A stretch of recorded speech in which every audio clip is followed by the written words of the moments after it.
Thank you. I want to thank the Samuel Griffith Society, who have really stayed true to the course of upholding the Constitution, which ultimately is what this debate is about. I spoke to an Aboriginal woman from Fremantle yesterday morning who said she's an opponent of the voice, and she said to me, "We did this in 1967. Why are we doing it all again?" And I'll be with her on the weekend in Fremantle, and we'll talk it through. And it's those sorts of people that we want to speak out against this ridiculous proposition. Now, there are a few of us who are circulating around the country, and we're, if you like, on the front line. And I haven't copped any abuse because of my position. I feel quite safe. But I think I'm able to say that both Warren and Jacinta, our two primary spokespersons, have copped quite a lot. Being Aboriginal people, I think, Warren, you could tell us all that politics can be pretty tough. So I just want to say two things. One, thank goodness they are our spokespersons. And two, can we give them all the support they deserve?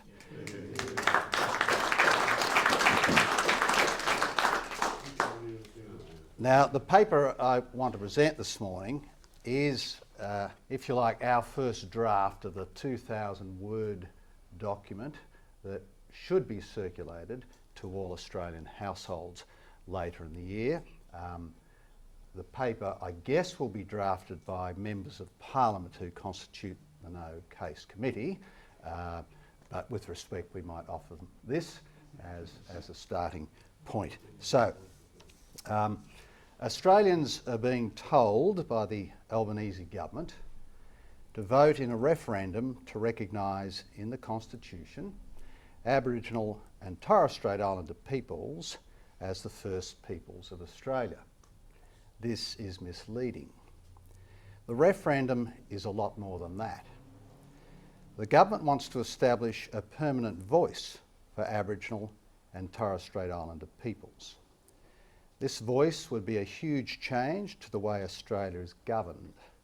Indeed, as the Prime Minister has said, it would be a very brave government that said it shouldn't follow the advice of the voice.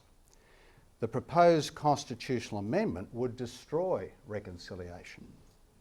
A small group selected by race would have immense power to advise Parliament on government, and government on everything forever. The Albanese government also wants to establish a powerful Makarrata Commission. The Commission would supervise treaties between Aboriginal and Torres Strait Islanders and other Australians. Treaties would divide Australians. The Commission would also guide a new truth-telling exercise trawling through Australian history. A better way to recognise Aboriginal and Torres Strait Islander peoples would be for Parliament and Government to work directly with traditional owners at a local level to solve problems. Such a method is more in keeping with the way Aboriginal society is organised. The Yes case assumes that Aboriginal and Torres Strait Islander peoples do not have a voice. They do have voices. They have the Parliament, and 11 members of the Parliament are of Aboriginal descent. The proposal is an affront to equal citizenship in Australia. To the Australian Constitution. A form of recognition exists in the Constitution. Section 51(26) of the Constitution gives the Parliament the power to make special laws for people of any race, a power used exclusively for the benefit of Aboriginal and Torres Strait Islander peoples. The Albanese government is really seeking much more than recognition. It's seeking a permanent institution called a voice. The Constitution sets out the powers of the major institutions of Australian democracy, Parliament, executive government, the judiciary and the states. The voice would rank alongside these foundations of Australian democracy. Unlike these institutions, the voice would exercise power for one self-serving group. The remarkable thing about the obsession with constitutional change is that Section 51(26) of the Constitution can be used to have the Parliament establish a voice. The government wants something much stronger than one that the Parliament would create. It would be an undemocratic and permanent institution. The people of Australia could not vote it out.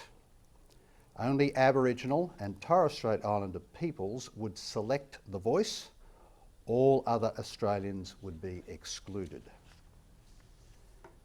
The voice would have the ability to advise the government of the day and the Parliament on matters relating to Aboriginal and Torres Strait Islander peoples.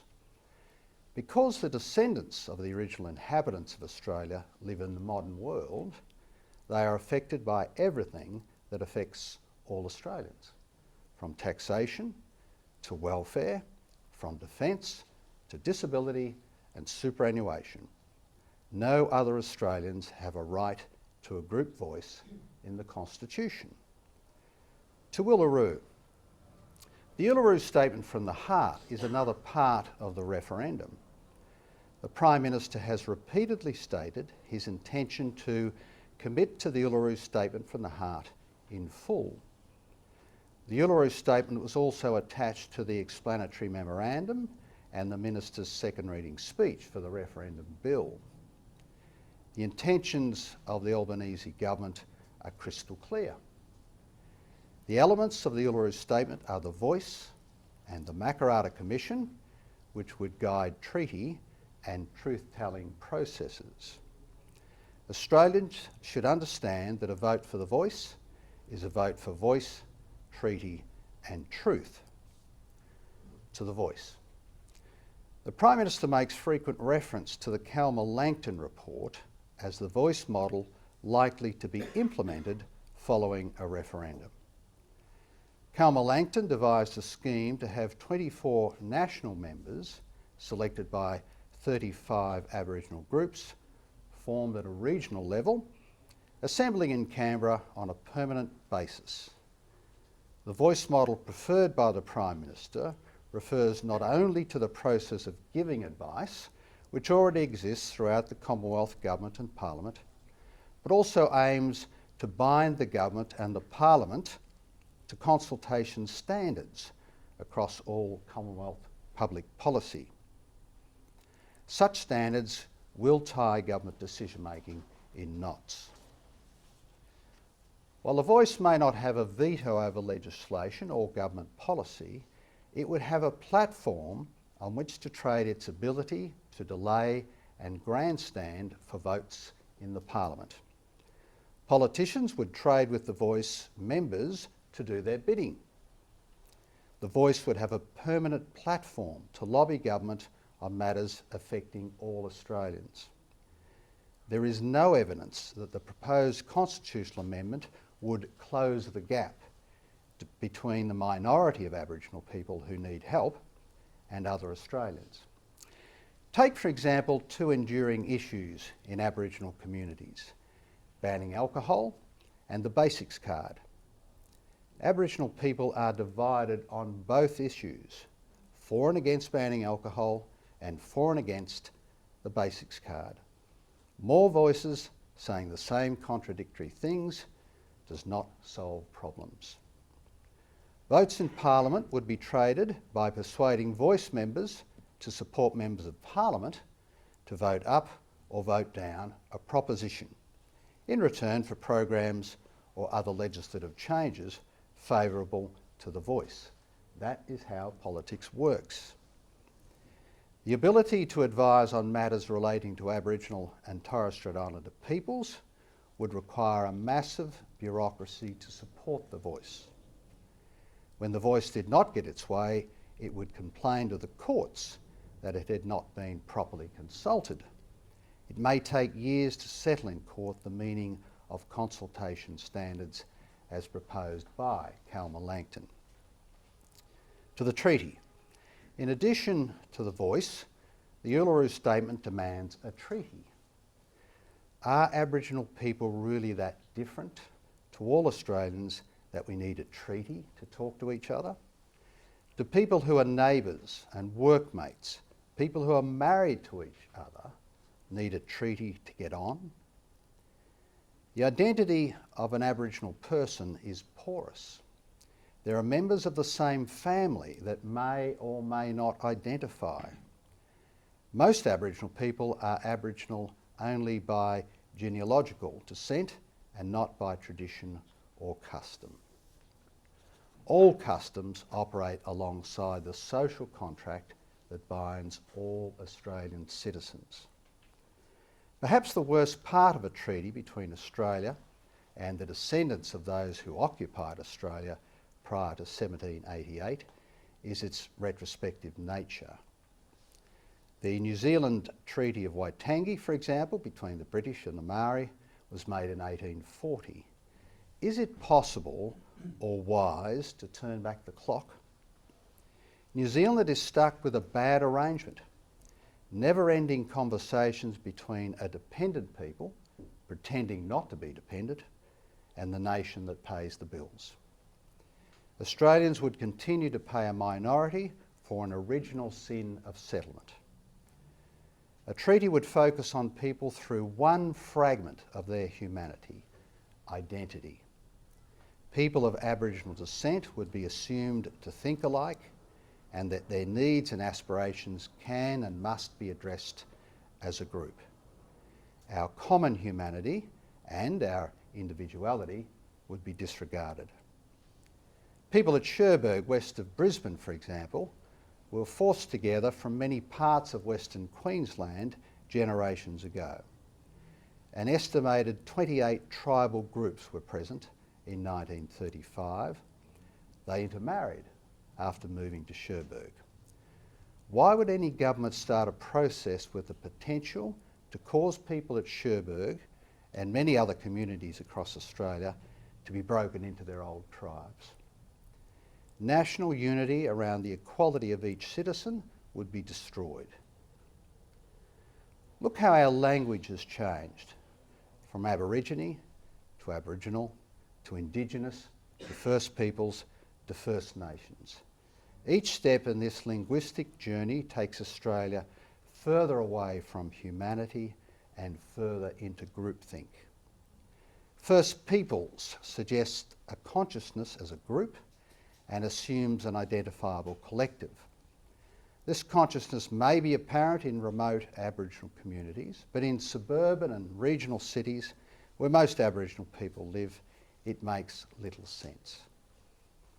As for First Nations, in Katherine and the Northern Territory, for example, there are said to be three emerging nations, the Jawoyn, Wadawurrung and Daggerman. These are families competing for power and preferment within a town. Could these families be regarded as nations? Advocates for the voice rarely mention real people. They rarely talk about the pathway leaders chose to escape strife. Aboriginal sports stars, academics, professionals, and university and TAFE graduates made it without changing the Constitution. Why not share their secrets of success with those who continue to struggle? To the truth. The Prime Minister's Makarrata Commission would supervise truth-telling about Aboriginal history. There is no doubt about the cruel manner in which many Aborigines were treated in the distant past. These many cruel practices and events are on the record. The question is whether any positive purpose is served in knowing what is already known. The Makarrata Commission is not a credible way to manage relations between Australians. It would be a beacon of historic complaint and an instrument for payback amongst most Australians.